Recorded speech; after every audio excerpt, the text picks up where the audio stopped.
The rolling wheel that runneth often round, the hardest steel in tract of time doth teare, and drizzling drops that often do redound, the firmest flint doth in continuance weare.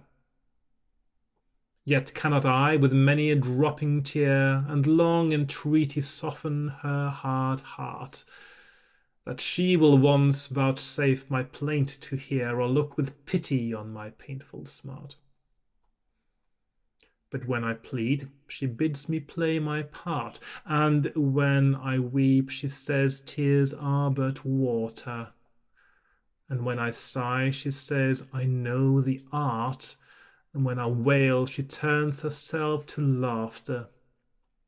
So do I weep and wail and plead in vain, whilst she, as steel and flint, doth still remain.